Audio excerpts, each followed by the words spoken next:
ჩვენ ერთ-ერთი პარტია ვართ სიამდვილეში, რომელსაც ნერვიულობს იმაზე, რომ ქართული ეკლესია არის ძალიან სუსტი და თავის ფუნდამენტურ ფუნქციებს ვერ ასრულებს. რომ თავის მრევლზე იზრუნოს მორალური თვალსაზრისით. მაგალითად, როცა რუსთაველზე აქ მიდიოდა ცემატყება. ჩემი აზრით, ნამდვილი ეკლესიის წარმომადგენლები დაწყებულია წმინდა სინოდიდან, წერებიდან, ჩვენი რიგითი მღვდელი რო იყოს, გამოვიდოდა და შუაში ჩადგებოდა. სპეცრაზმელებსა და მომიტინგეებს შორის. ორივე ხოლმე 10 მრევლია.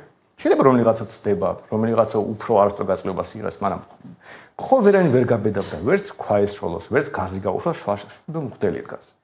ჩადგებოდა და იტყოდა, ხალხთან დავიწყოთ ლაპარაკი. ძალადობა ხო ქრისტიანული ვერ იქნებოდა. ეკლესია უნდა გამოდიოდეს და აფიქსებდეს პოზიციას მორალურ თვალსაზრისით ნებისმიერ მნიშვნელოვან საკითხზე. იქნება ეს კანონი თუ რაღაც პრობლემა.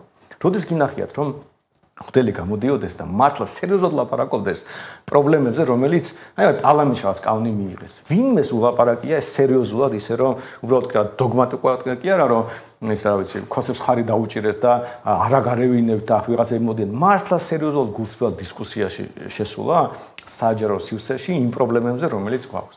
ჩვენ ვართ ერთ-ერთი პარტია, რომელიც ამბობს, რომ ეკლესია უნდა ფინანსდებოდეს ნებაყოფლობით და არ უნდა იყოს რევლისგან და არ უნდა იყოს ჩამოკიდებული მთავრობაზე, იმიტომ რომ ეკლესია რომელიც ჩამოკიდებულია მთავრობაზე, ის ვერ იქნება დამოუკიდებელი, ის ვერ იქნება მორალის გამტარებელი, ის ვერცად ვერ ეტყვის, ვერ გააგრძელებს მთავრობას. მორალურად თუ ცუდად იქცევა.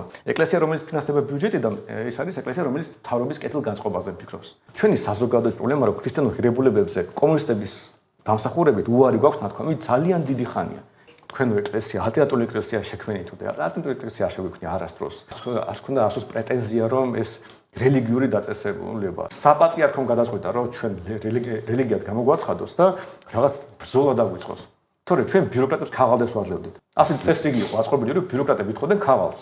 სადაც ეწერა რაღაც რის გამოც ბიჭები არ მიყავდა ძალით ჯარში. არც რამე რიტუალები ქონდა, არც ეკლესია ქონოდა, გაბრიელი ეკლესია ხო ტყუილს აფრთხილებდა ჩვენზე. უბრალოდ ქაღალდებს გავსებდით რომ ჯარში ძალით არ წაეყვანათ, ხტები თავისუფლებას ვთქვათ ვაინჭებდით ადამიანებს. ქრისტიანულად ვიქცეოდით. და მე წმინდა სინოდმა გადაწყვეტა რომ ჩვენა ბრძოლა გამოაცხადა, თვითონ გამოგვაცხადეს რელიგიად. და ამიტომ პრეტენზია მართლმადიდებლურ ეკლესიასთან უნდა გქონდეთ. რატომ გამოაცხადა ეკლესიის რელიგიად ის?